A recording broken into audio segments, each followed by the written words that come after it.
ನಮಸ್ಕಾರ ಸ್ನೇಹಿತರೆ. ನಾನು ನನ್ನ ಮನದ ಮಾತು ಅನ್ನೋ ಒಂದು ಕಾನ್ಸೆಪ್ಟಲ್ಲಿ ಇವತ್ತು ಮಾತಾಡಬೇಕು ಅಂದ್ಕೊಂಡಿರೋ ವಿಷಯ ಇಯರ್ ಎಂಡಿಂಗ್. ಇನ್ನೇನು 2025 ಮುಗಿತಾ ಬಂತು. ಪ್ರತಿ ವರ್ಷ ಹೊಸ ಸ್ಟಾರ್ಟ್ ಆದಾಗ ನಾವು ಏನಾದರೂ ಒಂದು ನ್ಯೂ ಇಯರ್ ರೆಸೊಲ್ಯೂಷನ್ ಅಂತ ಸ್ಟಾರ್ಟ್ ಮಾಡ್ತೀವಿ. ಹೆಲ್ತ್ ಆಗಿರ್ಬೋದು, wealth, personal life, love relationship ಆಗಿರ್ಬೋದು, ಯಾವುದೇ ವಿಷಯ ಆಗಿರ್ಬೋದು. ಹೊಸ ವರ್ಷ ಶುರು ಆಗ್ತಾ ಇದೆ, ಏನಾದರೂ ಒಂದು ಹೊಸದಾಗಿ ಹೊಸ ಲೈಫಲ್ಲಿ ಸ್ಟಾರ್ಟ್ ಮಾಡೋಣ ಅಂತ ಅಂದ್ಕೊಳ್ತೀರಿ. ಹೆಲ್ತ್ ವೈಸ್ ಅಂತ ಬಂದಾಗ ಜಿಮ್ಗೆ ಹೋಗೋದು, ಟ್ರೈನಿಂಗ್ ಮಾಡೋದು, ಹೆಲ್ತಿ ಫುಡ್ನ ತಿನ್ನೋದು, ಫಿಟ್ನೆಸ್ ಮೇಂಟೈನ್ ಮಾಡೋದು, ಈ ಥರ. ವೆಲ್ತ್ ಅಂತ ಬಂದಾಗ ಏನಾದರೂ ಹೊಸ ಬಿಸ್ನೆಸ್ ಸ್ಟಾರ್ಟ್ ಮಾಡೋದು, ಒಂದು ಇನ್ಕಮ್ನ ಹೆಚ್ಚು ಮಾಡುವಂತಹ ಒಂದು ಪ್ರೋಗ್ರೆಸ್ಸಲ್ಲಿ ಫೋಕಸ್ ಮಾಡೋದು. ಪರ್ಸ್ನಲ್ ಲೈಫ್ ಅಂತ ಬಂದಾಗ ಈ ಲವ್ ರಿಲೇಷನ್ಶಿಪ್ಪಲ್ಲಿ ಈ ವರ್ಷ ಮದುವೆ ಆಗೋಣ, ಲೈಫಲ್ಲಿ ಸೆಟ್ಲ್ ಆಗೋಣ, ಫ್ಯಾಮಿಲಿ ಮಾಡ್ಕೊಳ್ಳೋಣ, ಆ ಥರ ಎಲ್ಲ ಪ್ಲ್ಯಾನ್ ಇರುತ್ತೆ. ಬಟ್ ನಾವು ಅಂದ್ಕೊಳ್ಳೋದೇ ಒಂದು, ಅದು ನಡೆಯೋದೇ ಒಂದು. ಟೈಮ್ ಅನ್ನೋದು ಒಂದು ಅನ್ಪ್ರೆಡಿಕ್ಟಬಲ್. ಯಾವಾಗ ಏನಾಗುತ್ತೆ ಏನು ಹೇಳಲಿಕ್ಕಾಗಲ್ಲ. ಬಟ್ ನಾವು ಲೈಫಲ್ಲಿ ಅಂದ್ಕೊಂಡಿದ್ದು ನಡೀದೇ ಇದ್ದಾಗ ತುಂಬ ಡಿಸಪಾಯಿಂಟ್ ಆಗುತ್ತೆ. ಈಗ ಜಿಮ್ಗೆ ಹೋಗ್ತೀವಿ, ವರ್ಕೌಟ್ ಮಾಡ್ತೀವಿ, ಹೆಲ್ದಿ ಲೈಫ್ ಸ್ಟೈಲ್ ಫಾಲೋ ಮಾಡ್ತೀವಿ ಅಂತ. ಬಟ್ ಅದು ಶುರುನಲ್ಲಿ ತುಂಬ ಒಂದು ಫೋಕಸ್ಡ್ ಆಗಿರುತ್ತೆ. ಹೋಗ್ತಾ ಹೋಗ್ತಾ ಹೋಗ್ತಾ ಆ ಫೋಕಸ್ ಆಗಿರ್ಬೋದು, ಆ ಡಿಸಿಪ್ಲಿನ್ ಆಗೋದು ಇರೋದಿಲ್ಲ. ಸೊ ಅದೇ ರೀತಿ ಬಿಸ್ನೆಸ್ ಆಗಿರ್ಬೋದು. ಏನೋ ಒಂದು ಬಿಸ್ನೆಸ್ ಸ್ಟಾರ್ಟ್ ಮಾಡ್ತೀರಿ, ಅದು ಕೂಡ ನಾವು ಅಂದ್ಕೊಂಡಂಗೆ ಸಕ್ಸಸ್ ಆಗೋಲ್ಲ.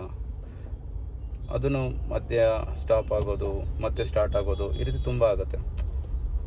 ಈ ಥರ ಆಗುವಾಗ ಮತ್ತು ಇನ್ನೊಂದು ಪರ್ಸ್ನಲ್ ಲೈಫ್, ಲವ್ ರಿಲೇಷನ್ಶಿಪ್ ಆಗಿರ್ಬೋದು.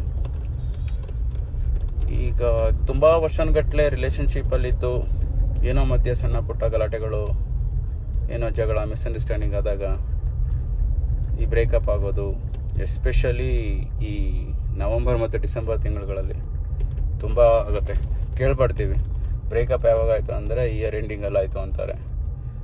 ಯಾಕಂದರೆ ಇಯರ್ ಎಂಡಿಂಗ್ ಅನ್ನೋದು ಹಾಗೆ, ಏನೇ ನಡೆದ್ರೂ ಸರಿಗೆ ಹೊಂದಿಲ್ಲ ಅಂದ್ಬಿಟ್ಟು ಎಂಡ್ ಅಪ್ ಮಾಡಿಬಿಟ್ಟು ನ್ಯೂ ಇಯರ್ ಬರುತ್ತೆ, ಹೊಸದಾಗಿ ಸ್ಟಾರ್ಟ್ ಮಾಡೋಣ ಅಂತ.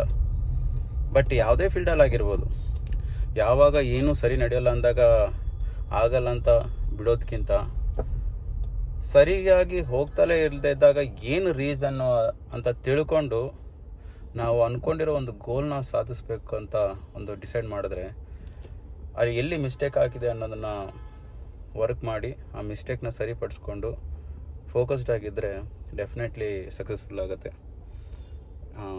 ಈವನ್ ಹೇಗೆ ಹೇಳ್ದಾಗೆ health, wealth, personal life, love relationship ಆಗಿರ್ಬೋದು. ಈಗ ನಾವು ಹೆಲ್ತ್ ಬಗ್ಗೆ ಫೋಕಸ್ ಮಾಡೋಕೆ ಒಂದು ಟಾರ್ಗೆಟ್ ಇಟ್ಕೊಳ್ತೀವಿ, ಒಂದು ಏಮ್ ಇಟ್ಕೊಳ್ತೀವಿ, ಒಂದು ರೆಸೊಲ್ಯೂಷನ್ ಸ್ಟಾರ್ಟ್ ಮಾಡ್ತೀರಿ. ನಾನಾ ಕಾರಣಗಳಿಂದ ಅದು ಸ್ಟಾಪ್ ಆಗುತ್ತೆ. ಬಟ್ ಅದು ಏನು ಕಾರಣಕ್ಕೆ ಸ್ಟಾಪ್ ಆಯಿತು ಅದನ್ನು ಸರಿಪಡಿಸ್ಕೊಂಡು ಮತ್ತೆ ಕನ್ಸಿಸ್ಟೆಂಟಾಗಿ ಡಿಸಿಪ್ಲಿನ್ ಆಗಿದ್ದರೆ ಡೆಫಿನೆಟ್ಲಿ ನಾವು ಅಂದ್ಕೊಂಡ್ರೆ ಗೋಲ್ನ ಸಾಧಿಸ್ಬೋದು. ಇವನ್ ಬಿಸ್ನೆಸ್ಸಲ್ಲೂ ಅಷ್ಟೇ. ಏನಕ್ಕೆ ಲಾಸ್ ಆಗ್ತದೆ ಬಿಸ್ನೆಸ್ಸು, ಆ ಲಾಸ್ಗೆ ಆಗಲಿಕ್ಕೆ ಕಾರಣ ಏನು, ರೀಸನ್ ಏನು ಅಂತ ಫೈಂಡ್ ಔಟ್ ಮಾಡಿ ಆ ರೀಸನ್ಗೆ ವರ್ಕ್ ಮಾಡ್ಲಿಕ್ಕೆ ಶುರು ಮಾಡಿದ್ರೆ ಡೆಫಿನೆಟ್ಲಿ ಅದು ಸಕ್ಸಸ್ ಆಗುತ್ತೆ. ಯಾಕಂದರೆ ನಾವೇನೇ ಒಂದು ಗೋಲ್ ಇದ್ರೂ ಅದು ಸಡನ್ನಾಗಿ ಸಿಗೋದಲ್ಲ. It's a slow process. ಹಾಗೆ ಪರ್ಸ್ನಲ್ ಲೈಫು, ಲವ್ ರಿಲೇಷನ್ಶಿಪ್ಪು ಆಗಿರ್ಬೋದು. ಹೊಸದಾಗಿ ಏನೋ ಒಂದು 2 ತಿಂಗಳು, 3 ತಿಂಗಳು ಅಥವಾ 6 ತಿಂಗಳಲ್ಲಿ ಲವಲ್ಲಿದ್ದು ಏನೋ ಸರಿ ಹೊಂದಿಲ್ಲ ಅಂತ ಬಿಟ್ಟರೆ ಅದೊಂದು ರೀತಿ.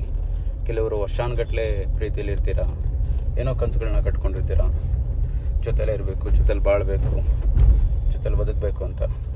ಏನಾದರೂ ಮಿಸ್ಅಂಡರ್ಸ್ಟ್ಯಾಂಡಿಂಗ್ ಇದ್ದರೆ ಸರಿಪಡಿಸ್ಕೊಂಡು ಸ್ಟಾರ್ಟ್ ಮಾಡಿ. ಈವನ್ ದೂರ ಆಗಿದ್ರು ಕೂಡ ಓಕೆ, ಆಗಿರೋ ತಪ್ಪನ್ನು ಒಪ್ಕೊಂಡು ಲೆಟ್ಸ್ ರೀಸ್ಟಾರ್ಟ್ ಅಂತ ಶುರು ಮಾಡಿದ್ರೆ ಎವ್ರಿಥಿಂಗ್ ವಿಲ್ ಬಿ ರೈಟ್ ಅಂತ. ಇವನ್ ನಾವು ಕೇಳ್ಕೊಂಡಾಗಲೂ ಕೂಡ ಆಗಿರೋ ತಪ್ಪಾಗಿದೆ ಕ್ಷಮಿಸಿ ಹೊಸದಾಗಿ ರೀಸ್ಟಾರ್ಟ್ ಮಾಡೋಣ ಅಂದಾಗ ಅವರು ಬಂದಿಲ್ಲ ಅಂದರೆ, ಈವನ್ ಹುಡುಗ ಆಗಿರ್ಬೋದು, ಹುಡುಗಿ ಆಗಿರ್ಬೋದು, ತಿಳ್ಕೊಬಿಡ್ಬೇಕು ಆಲ್ರೆಡಿ ಅವರು ನಮ್ಮ ಲೈಫಿಂದ ಆಚೆ ಹೋಗಿದ್ದಾರೆ. ನಾವೆಲ್ಲ ಕೇಳ್ಕೊಂಡ್ರು ಬೇಡ್ಕೊಂಡ್ರು ಬಂದಿಲ್ಲ ಅಂದರೆ ತಿಳ್ಕೊಬೇಕು ಹಕ್ಕಿ ಬೇರೆ ಕಡೆ ಎಲ್ಲೋ ಕಾಳು ತಿಂತಾ ಇದೆ ಅಂತ. ಸೊ ಕೊನೆಯದಾಗಿ ಏನು ಹೇಳಬೇಕು, ಎಸ್ಪೆಷಲಿ ನೀವು ಹೆಲ್ತಲ್ಲಿ ಅಥವಾ ವೆಲ್ತಲ್ಲಿ ಫೈನಾನ್ಷಿಯಲಿ ಬ್ರೇಕ್ ಡೌನ್ ಆದಾಗ ಯು ಕ್ಯಾನ್ ಗೆಟ್ ಬ್ಯಾಕ್. ಅದೆಲ್ಲ ಅಷ್ಟು ಮನುಷ್ಯನಿಗೆ ಪೆಟ್ಟು ಕೊಡೋದಿಲ್ಲ. ಆದರೆ ಈ ಲವ್ ರಿಲೇಷನ್ಶಿಪ್ ಅನ್ನೋದಿದೆಯಲ್ಲ, ಎಸ್ಪೆಷಲಿ ವರ್ಷಾನುಗಟ್ಟಲೆ ನೀವು ಜೊತೆಯಲ್ಲಿದ್ದು ಆ ಫೀಲಿಂಗ್ಸ್ನ ಶೇರ್ ಮಾಡಿಕೊಂಡು ಖುಷಿಯಾಗಿ ಬದುಕಿ ಯಾವುದೋ ಕೆಟ್ಟ ಘಟನೆಗಳಿಗೆ ದೂರ ಆದಾಗ ನೀವು ಆ ಕ್ಷಣಕ್ಕೆ ದೂರ ಆಗಿ ಖುಷಿಯಾಗಿರ್ಬೋದು, ಬಟ್ ಆ ನೆನಪುಗಳು ಲಾಂಗ್ ಟರ್ಮಲ್ಲಿ ಯಾವಾಗಲೂ ಕಾಡ್ತಾ ಇರುತ್ತೆ. ಸೊ ಎಸ್ಪೆಷಲಿ ಈ ಗಂಡ್ಮಕ್ಳು ನಾವು ತಡ್ಕೊಬಿಡ್ಬೋದು. ಏನೋ ಒಂದು ಫ್ಯಾಮಿಲಿಲಿ ಇಶ್ಯೂ ಪ್ರಾಬ್ಲಮ್ ಆದ್ರೂ ಅಥವಾ ಹೆಲ್ತ್ ಇಶ್ಯೂ ಆದ್ರೂ ಅಥವಾ ಕೈಯಲ್ಲಿ ಕಾಸಿಲ್ಲ ಅಂದ್ರೂ ಮತ್ತೆ ಮಾಡ್ತೀವಿ, ಮತ್ತೆ ಸಂಪಾದಿಸ್ತೀವಿ, ಮತ್ತೆ ಆರೋಗ್ಯವಾಗಿರ್ತೀವಿ ಅನ್ನೋ ಒಂದು ಮೈಂಡ್ ಸೆಟ್ ಇರುತ್ತೆ. ಬಟ್ ನೀವು ಗಂಡ್ಮಕ್ಳು ಎಸ್ಪೆಷಲಿ ತುಂಬ ಹುಷಾರಾಗಿರ್ಬೇಕಾಗತ್ತೆ. ಯಾರ ಜೊತೆ ಕಮಿಟ್ ಆಗ್ತೀರಾ, ಯಾರ ಜೊತೆ ಫೀಲಿಂಗ್ಸ್ನ ಶೇರ್ ಮಾಡ್ತೀರಾ ಅನ್ನೋದು.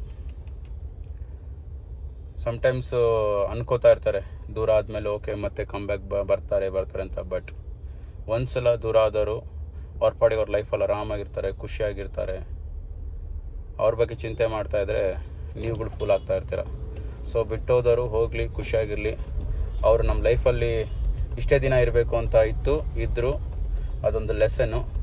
ಈಗ ಹೊಸ ಲೈಫು, ಹೊಸ ಜೀವನ ಹೊಸದಾಗಿ ಸ್ಟಾರ್ಟ್ ಮಾಡಿ. ಸೊ ಈ ವಿಷಯ ಏನಕ್ಕೆ ಹೇಳ್ತಾ ಇದ್ದೀನಿ ಅಂದರೆ, ಇನ್ ಕೇಸ್ ನೀವೇನಾದರೂ ಈ ಥರ ರಿಲೇಷನ್ಶಿಪ್ಪಲ್ಲಿ ಇದ್ದಾಗ ಆದಷ್ಟು ಆಗಿರೋ ತಪ್ಪುಗಳನ್ನ ಸರಿಪಡಿಸ್ಕೊಂಡು ಜೊತೆಯಾಗಿ ಖುಷಿಯಾಗಿ ಬದುಕಲಿರಿ. ಈ ಹೇಳ್ದಂಗೆ ಫೈನಾನ್ಸ್ ಆಗಿರ್ಬೋದು, ಹೆಲ್ತ್ ಆಗಿರ್ಬೋದು, you will get back to normal life, normal track ಬರುತ್ತೆ. ಲವ್ ರಿಲೇಷನ್ಶಿಪ್ ಒಂದ್ಸಲ ವರ್ಷಾನುಗಟ್ಟಲೆ ಜೊತೆಯಲ್ಲಿದ್ದು ಪ್ರೀತಿಯಲ್ಲಿದ್ದು ದೂರ ಆದಮೇಲೆ ಮತ್ತೆ ನೀವು normal life, normal mindset, normal ಬರಬೇಕು ಅನ್ನೋದಕ್ಕೆ ತುಂಬ ಟೈಮ್ ತಗೊಳುತ್ತೆ. ಸೊ ಪ್ರೀತಿಲಿದ್ದರೆ, ರಿಲೇಷನ್ಶಿಪ್ಪಲ್ಲಿದ್ದರೆ 100% ಕಮಿಟ್ ಆಗಿ ಜೊತೆ ಖುಷಿಯಾಗಿರಿ. ಈ ಜಗಳ, ಬ್ಲಾಕು, ಅನ್ಬ್ಲಾಕು, ಫಾಲೋ ಅನ್ಫಾಲೋ, ಈ ಸೋಷಿಯಲ್ ಮೀಡಿಯಾದು, ಈ ಮೆಂಟಲ್ ಟ್ರಾಮಾ, ಇದರಿಂದ ಲೈಫಲ್ಲಿ ಯಾವುದೇ ರೀತಿ ಗ್ರೋತ್ ಕಾಣಲಿಕ್ಕೆ ಸಾಧ್ಯ ಇಲ್ಲ. ನೀವು ಖುಷಿಯಾಗಿರ್ಲಿಕ್ಕೆ ಸಾಧ್ಯನ? ನೀವು ಖುಷಿಯಾಗಿಲ್ಲ ಅಂದರೆ ಲೈಫಲ್ಲಿ ನಿಮ್ಮ ಸುತ್ತಮುತ್ತ ಯಾರನ್ನೂ ಖುಷಿಯಾಗಿಡ್ಲಿಕ್ಕೆ ಸಾಧ್ಯ ಇಲ್ಲ. ನಿಮ್ಮ ಪರ್ಸ್ನಲ್ ಲೈಫಲ್ಲೂ ಗ್ರೋತ್ ಆಗೋಲ್ಲ. ಸೊ ಇನ್ನೇನು 2025 ಮುಗೀತು. ಏನೆಲ್ಲ ಗೋಲು, ಏನೆಲ್ಲ ಟಾರ್ಗೆಟ್ ಇಟ್ಕೊಂಡಿದ್ರಿ ಅದಾಗಿಲ್ಲ ಅಂದರೂ ಪರವಾಗಿಲ್ಲ, ಆಗಿಲ್ಲ ಅಂತ ಬಿಡ್ಲಿಕ್ಕೆ ಹೋಗ್ಬೇಡ್ರಿ. ಒಂದು ಸ್ಮಾಲ್ ಸ್ಟೆಪ್ ನೀವು 10 ಹೆಜ್ಜೆ ಇಡಬೇಕು ಅಂದರೆ ಮೊದಲನೇ 2 ಹೆಜ್ಜೆ ತುಂಬ ಇಂಪಾರ್ಟೆಂಟ್ ಇರುತ್ತೆ. ಫಸ್ಟ್ 2 ಹೆಜ್ಜೆ ಇಡೋಕ್ಕಾಗಿಲ್ಲ ಅಂತ ಹೇಳ್ಬಿಟ್ಟು ನೆಕ್ಸ್ಟ್ ನಾನು ಇಡೋದಕ್ಕಾಗಲ್ಲ, ಮುಂದೆ ಹೋಗ್ಲಿಕ್ಕಾಗಲ್ಲ ಅಂತ ಗಿವ್ ಅಪ್ ಮಾಡ್ಲಿಕ್ಕೆ ಹೋಗಬೇಡಿ. ಸೊ ಅಂದ್ಕೊಂಡಿದ್ದಾಗಿಲ್ಲ ಈ ವರ್ಷ, ನೋ ಪ್ರಾಬ್ಲಮ್. ಅದನ್ನು ಮತ್ತೆ ಮುಂದಿನ ವರ್ಷಕ್ಕೆ ನಾನು ಟಾರ್ಗೆಟ್ ಇಟ್ಕೊಳ್ತೀನಿ. ನಾನು ಹೆಲ್ತಿಯಾಗಿರ್ತೀನಿ, ಜಿಮ್ಗೆ ಹೋಗ್ತೀನಿ, ವರ್ಕೌಟ್ ಮಾಡ್ತೀನಿ, ನಾನು ಫಿಟ್ಟಾಗಿ ಇಟ್ಕೊಳ್ತೀನಿ, ನಾನು ಖುಷಿ ಪಡಿಸ್ಕೊಳ್ತೀನಿ, ನಾನು ಖುಷಿಯಾಗಿರ್ತೀನಿ. ಫೈನಾನ್ಷಿಯಲಿ ನಾನು ಹೇಗೆ ಗ್ರೋ ಆಗಬೇಕು ಅದನ್ನು ವರ್ಕ್ ಮಾಡಿ. ಪರ್ಸ್ನಲ್ ಲೈಫಲ್ಲಿ, ರಿಲೇಷನ್ಶಿಪ್ಪಲ್ಲಿ ಇದ್ದರೆ, ಜಗಳ ಆಗ್ತಾ ಇದ್ದರೆ ಅದನ್ನು ಸರಿಪಡಿಸ್ಕೊಂಡು ಜೊತೆಗೆ ಖುಷಿಯಾಗಿರ್ರಿ. ಬಿಟ್ಟೋಗಿರೋರನ್ನ ಚೆನ್ನಾಗಿರಲಿ ಎಲ್ಲೋ ಒಂದು ಕಡೆ ಅಂದ್ಕೊಂಡು ಕೆಟ್ಟವ್ರಿಗೂ ಒಳ್ಳೆಯದನ್ನೇ ಬಯಸಿ, ನಮಗೂ ಒಳ್ಳೆಯದೇ ಆಗುತ್ತೆ. ಸೊ 2025 ಮುಗಿತಾ ಇದೆ, ನೋ ಪ್ರಾಬ್ಲಮ್, ಟಾಟಾ ಬಾಬಾಯ್ ಅಂತ ಹೇಳಿ ಹೊಸ ವರ್ಷಕ್ಕೆ ವೆಲ್ಕಮ್ ಮಾಡಲಿಕ್ಕೆ ತಯಾರಾಗಿರಿ. ಇದು ನನ್ನ ಮನದ ಮಾತು. ಸ್ವಲ್ಪ ಏನೋ ಜಾಸ್ತಿ ಮಾತಾಡಿದರೆ ಕ್ಷಮಿಸಿ. ಇಷ್ಟ ಆಗಿದ್ರೆ ಲೈಕ್ ಮಾಡಿ, ನಾವು ಯೂಟ್ಯೂಬ್ ಚಾನಲ್ನ ಸಬ್ಸ್ಕ್ರೈಬ್ ಮಾಡಿ. Thank you so much.